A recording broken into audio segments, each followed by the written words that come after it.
ನಮಸ್ತೆ ಕುಟುಂಬದವರೇ, H Y ಕುಟುಂಬಕ್ಕೆ ನಿಮಗೆ ಮತ್ತೊಮ್ಮೆ ಸ್ವಾಗತ. ಇವತ್ತಿನ ಸ್ಪೆಷಲ್ ರೆಸಿಪಿ ಏನಂತೀರ? ಸಾಂಬಾರ್ ಬುತ್ತಿ ಕಣ್ರಿ. ಮತ್ತೆ ತಡ ಹೇಗೆ ಮಾಡೋದು, ಏನೇನು ಬೇಕು ಎಲ್ಲ ನೋಡ್ಕೊಳ್ಳೋಣ ಬನ್ನಿ. ಮೊದಲಿಗೆ ನಾವಿಲ್ಲಿ 1/4 kg ಬೆಳ್ಳುಳ್ಳಿನ ತೊಗೊಳ್ತಾ ಇದ್ದೀವಿ. ಚಿಕ್ಕದಾಗಿ ಪೀಸ್ ಮಾಡೋಕ್ಕೆ ಸ್ವಲ್ಪ, ಆಮೇಲೆ ಬೆಳ್ಳುಳ್ಳಿನ ಜಜ್ಜೋಕ್ಕೆ ಸ್ವಲ್ಪ ತೊಗೊಳ್ತಾ ಇದ್ದೀವಿ. ಟೋಟಲ್ ಆಗಿ ನಾವಿಲ್ಲಿ 1/4 kg ಬೆಳ್ಳುಳ್ಳಿ ಬೇಳೆನ ಯೂಸ್ ಮಾಡ್ತಾ ಇದ್ದೀವಿ. ಈಗ ಒಂದು ಕುಟಾಣಿಗೆ ಹಾಕಿ ಚೆನ್ನಾಗಿ ಇದನ್ನು ಕುಟ್ಕೋಬೇಕು. ಇದು ಇಡೀ ಬೆಳ್ಳುಳ್ಳಿ ಬೇಳೆ ಆವಾಗಲೇ ಹೆಚ್ಕೊಂಡಿದ್ದು, ಕೊನೆಯದಾಗಿ ತೋರಿಸ್ತೇವೆ ಅದು ಏನಕ್ಕೆ ಅಂಥೇಳಿ. ಅದಾದಮೇಲೆ ಈ ಥರ ಕನ್ಸಿಸ್ಟೆನ್ಸಿಲಿ ನಾವು ಕುಟ್ಕೋಬೇಕು. ತುಂಬ ಪೇಸ್ಟಾಗಿ ಏನು ಕುಟ್ಕೊಳ್ಳೋ ಅವಶ್ಯಕತೆ ಇರಲ್ಲ. ಈ ಥರ ಒಂದು 3/4% ಜಜ್ಕೊಂಡ್ರೆ ಸಾಕಾಗುತ್ತೆ. ಆಮೇಲೆ ಒಂದು ಪ್ಲೇಟಲ್ಲಿ ಎತ್ತಿಕೊಂಡು ನಂತರ ನಾವು ಇದಕ್ಕೆ ಪುಡಿ ಮಾಡ್ಕೋಬೇಕು. ಮೊದಲಿಗೆ ನಾವಿಲ್ಲಿ 50 ಗ್ರಾಮ್ನಷ್ಟು ಕಡಲೆಬೇಳೆನ ಹಾಕ್ಕೊಳ್ತಾ ಇದ್ದೀವಿ. ಅದಾದಮೇಲೆ 50 ಗ್ರಾಮ್ನಷ್ಟು ಉದ್ದಿನ ಬೇಳೆಯನ್ನು ಕೂಡ ನಾವು ಇದಕ್ಕೆ ಸೇರಿಸ್ಕೊಳ್ತಾ ಇದ್ದೀವಿ ಸ್ನೇಹಿತರೆ. ಇದನ್ನು ನಾವು ಚೆನ್ನಾಗಿ ಹುರ್ಕೋಬೇಕು. ಅದಾದಮೇಲೆ 50 ಗ್ರಾಮ್ನಷ್ಟು ಹೆಸರು ಬೇಳೆನ ಸೇರಿಸ್ಕೊಳ್ತಾ ಇದ್ದೀವಿ. ಇದನ್ನು ಕೂಡ ನಾವು ಚೆನ್ನಾಗಿ ಹುರ್ಕೋಬೇಕು ಸ್ನೇಹಿತರೆ. ಏನು ಎಣ್ಣೆ ಹಾಕಬಾರ್ದು, ಡ್ರೈ ಆಗಿರೋದನ್ನೇ ಹುರ್ಕೋಬೇಕು. ಫ್ರೈ ಮಾಡಾದಮೇಲೆ ಎತ್ತಿಟ್ಕೊಂಡು ನಾವಿಲ್ಲಿ ಒಂದು 150 ಗ್ರಾಮ್ನಷ್ಟು ಕೊತ್ತಂಬರಿ ಕಾಳನ್ನು ಕೂಡ ಫ್ರೈ ಮಾಡ್ಕೊಳ್ತಾ ಇದ್ದೀವಿ ಸ್ನೇಹಿತರೆ. ಇದು ಕೂಡ ಸ್ವಲ್ಪ ಫ್ರೈ ಆದಮೇಲೆ ಎತ್ತಿಟ್ಕೊಂಡು 100 ಗ್ರಾಮ್ನಷ್ಟು ನಾವಿಲ್ಲಿ ಜೀರಿಗೆನ ಹುರ್ಕೊಳ್ತಾ ಇದ್ದೀವಿ. ಅದಾದಮೇಲೆ 1/4 kg ಸಾಸಿವೆನ ಹುರ್ಕೊಂಡು ಗ್ಯಾಸ್ ಆಫ್ ಮಾಡ್ಕೊಳ್ಳೋಣ. ಅದಾದಮೇಲೆ ಎಲ್ಲ ಮಿಶ್ರಣ ಸಾಸಿವೆ ಒಂದು ಬಿಟ್ಟು ಮಿಕ್ಕಿದೆಲ್ಲನೂ ಸೇರಿಸಿ ನಾವು ಈಗ ಮಿಕ್ಸಿಗೆ ರುಬ್ಕೊಳ್ಳೋಣ ಬನ್ನಿ.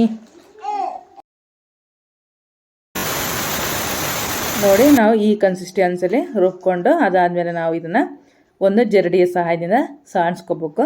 ತರತರ ಏನಾದರೂ ಉಳಿದ್ರೆ ಅದನ್ನು ಕೂಡ ಹಾಕ್ಕೊಂಡು ನುಣ್ಣಗೆ ಪುಡಿ ಮಾಡ್ಕೋಬೇಕು ಅಂಥೇಳಿ ಇದನ್ನು ಮಾಡ್ತಾಯಿದ್ದೀವಿ. ನೋಡಿ, ಈ ಥರ ಸ್ಮೂತಾಗಿ ಹಿಟ್ಟನ್ನ ನಾವು ಹಿಡ್ಕೋಬೇಕು. ಅದಾದಮೇಲೆ ಸಾಸಿವೆ ಪುಡಿನ ಸಪ್ರೇಟಾಗಿ ಮಾಡ್ಕೋಬೇಕು. ಉಳಿದಿರೋಂಥ ಸಾಸಿವೆನ ಕೂಡ ನಾವು ಈ ಥರ ಮಿಕ್ಸಿ ಹಿಡಿದು ಪುಡಿ ಮಾಡಿ ಸಪ್ರೇಟ್ ಒಂದು ಬೌಲಲ್ಲಿ ಎತ್ತಿಟ್ಕೊಳ್ಳೋಣ. ಅದಾದಮೇಲೆ ಇಲ್ಲಿ ನಾವು 3/4 ಲೀಟ್ರಷ್ಟು ಎಣ್ಣೆನ ಕಾಯಲಿಟ್ಟಿದ್ದೀವಿ. ಎಣ್ಣೆ ಕಾದ ನಂತರ ನಾವಿಲ್ಲಿ 50 ಗ್ರಾಮ್ನಷ್ಟು ಕಡಲೆಬೇಳೆ, 50 ಗ್ರಾಮ್ನಷ್ಟು ಉದ್ದಿನ ಬೇಳೆಯನ್ನು ಕೂಡ ತೊಗೊಂಡಿದ್ದೀವಿ. ಅದನ್ನು ಕೂಡ ಇದಕ್ಕೆ ಸೇರಿಸ್ಕೊಳ್ಳೋಣ. ಚೆನ್ನಾಗಿ ಇದನ್ನು ಮಿಕ್ಸ್ ಮಾಡ್ಕೊಳ್ಳೋಣ. ಇದು ಸ್ವಲ್ಪ ಗೋಲ್ಡನ್ ಕಲರ್ಗೆ ತಿರುಗಬೇಕು. ಅದಾದಮೇಲೆ ಒಂದು 15 ಹೆಸರಷ್ಟು ಕರಿಬೇವು ಸೊಪ್ಪನ್ನು ಕೂಡ ನಾವು ಸೇರಿಸ್ಕೊಳ್ತಾ ಇದ್ದೀವಿ. ಇದು ಕೂಡ ಚಟಪಟ ಅಂದಮೇಲೆ ಆವಾಗಲೇ ತಾನೇ ಸ್ಟಾರ್ಟಿಂಗಲ್ಲಿ ಬೆಳ್ಳುಳ್ಳಿ ಬೇಳೆ ಜಜ್ಕೊಂಡಿದ್ರು ಅದನ್ನು ಹಾಕ್ಕೊಂಡು ಇದು ಕೂಡ ಚಟಪಟ ಅಂದಮೇಲೆ ಖಾರಕ್ಕೆ ಎಷ್ಟು ಬೇಕೋ ಅಷ್ಟು ಖಾರ ಪುಡಿನ ಹಾಕ್ಕೊಳ್ಬೇಕು.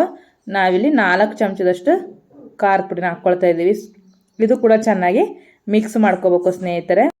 ಚೆನ್ನಾಗಿ ಫ್ರೈ ಆದಮೇಲೆ ಇನ್ನೇನು ಹಾಗೆಯೇ ಹೋಯಿತು ಸ್ನೇಹಿತರೆ. ಇದು ಕೂಡ ನಾವಿಲ್ಲಿ ಆವಾಗ ತಾನೇ ಮಿಕ್ಸ್ ಪೌಡ್ರ್ ಮಾಡ್ಕೊಂಡಿದ್ವಿ, ಅದು ಮತ್ತು ಇದು ಸಾಸಿವೆ ಪುಡಿ, ಸ್ವಲ್ಪ ಅನ್ನ ತೊಗೊಂಡಿದ್ವಿ. ನಾವು ಮೊದಲಿಗೆ ಮಾಡುವ ವೀಡಿಯೋ ಸ್ಕಿಪ್ ಆಗಿತ್ತು, ಅದಕ್ಕೆ ಸ್ವಲ್ಪ ತೋರಿಸ್ಕೋಸ್ಕರ ಸ್ವಲ್ಪ ಅನ್ನ ತೊಗೊಂಡಿದ್ದೀವಿ. ಮೊದಲಿಗೆ ಏನಿಲ್ಲ, ನಾವು ಹುಣಸೆ ಹುಳಿನ ಹಾಕ್ಕೋಬೇಕು.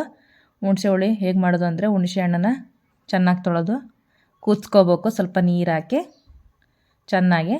ಅದಾದಮೇಲೆ ಹುಣಸೆ ಹುಳಿ ತಯಾರಾಗುತ್ತೆ. ಚುಟ್ಟಿಗೆ ಅಷ್ಟು ಉಪ್ಪು ಹಾಕಿದ್ದೀವಿ. ಆಮೇಲೆ ಈಗ ತಾನೇ ಏನು ಪುಡಿ ಮಾಡ್ಕೊಳ್ಳೋ ಮಿಕ್ಸ್ ಪುಡಿ ಅದಾದಮೇಲೆ ನಾವು ಇದಕ್ಕೆ ಒಗ್ಗರಣೆ ನೋಡಿ, ಇದು ನಾವು ಒಂದು 30 ಜನಕ್ಕಾಗುವಷ್ಟು ಮಾಡ್ಕೊಳ್ತಾ ಇದ್ದೀವಿ. ಅದಕ್ಕೆ ನೋಡಿಕೊಂಡು ನಾವು ಒಗ್ಗರಣೆನ ಸೇರಿಸ್ಕೋಬೇಕು ಸ್ನೇಹಿತರೆ. ಚೆನ್ನಾಗಿ ಇದನ್ನು ಕೂಡ ನಾವು ಮಿಕ್ಸ್ ಮಾಡ್ಕೋಬೇಕು.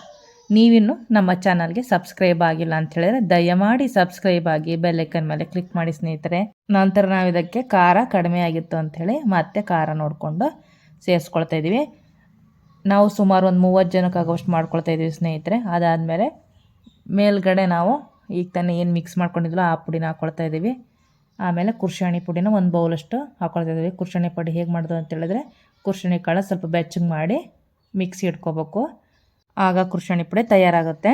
ಅದಾದಮೇಲೆ ನಾವು ಇದಕ್ಕೆ ಸಾಸಿವೆ ಪುಡಿನ ಸೇರಿಸ್ಕೊಳ್ತಾ ಇದ್ದೀವಿ ಸ್ನೇಹಿತರೆ.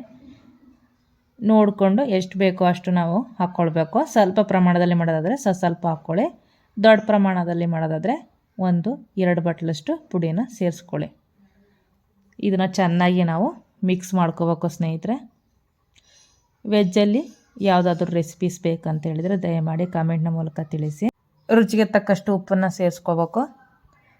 ಆದ ನಂತರ ನಾವು 1 ಕಟ್ ಕೊತ್ತಂಬರಿನ ಚಿಕ್ಕದಾಗಿ ಪೀಸ್ ಮಾಡ್ಕೊಂಡಿದ್ವಿ, ಅದನ್ನು ಕೂಡ ನಾವು ಇದಕ್ಕೆ ಸೇರಿಸ್ಕೋಬೇಕು. ಅದಾದ ನಂತರ ಸ್ಟಾರ್ಟಿಂಗಲ್ಲಿ ನಾವು ಚಿಕ್ಕದಾಗಿ ಬೆಳ್ಳುಳ್ಳಿ ಬೇಳೆನ ಕಟ್ ಮಾಡ್ಕೊಂಡಿದ್ದೀವಲ್ಲ ಆ ಪೀಸನ್ನು ಕೂಡ ನಾವು ಇದಕ್ಕೆ ಸೇರಿಸ್ಕೋಬೇಕು ಸ್ನೇಹಿತರೆ.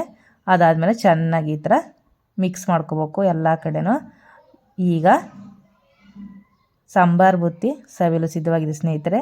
ಮಲೆನಾಡು ಸೈಡಲ್ಲಿ ಸೀಗೆ ಹುಣ್ಣಿಮೆ, ಭೂಮಿ ಹುಣ್ಣಿಮೆ ಅಂತಾರಲ್ಲ, ಆ ಟೈಮಲ್ಲಿ ವೆರಿ ಫೇಮಸ್ ರೆಸಿಪಿ ಇದು ಕೂಡ. ನೀವು ಮನೇಲಿ ಟ್ರೈ ಮಾಡಿ ಈ ರೆಸಿಪಿ ಹೇಗೆ ಬಂದಿತ್ತು ಅಂತ ಕಮೆಂಟ್ ಮೂಲಕ ತಿಳಿಸಿ. ಮತ್ತೆ ಮುಂದಿನ ರೆಸಿಪಿ. ಧನ್ಯವಾದಗಳು.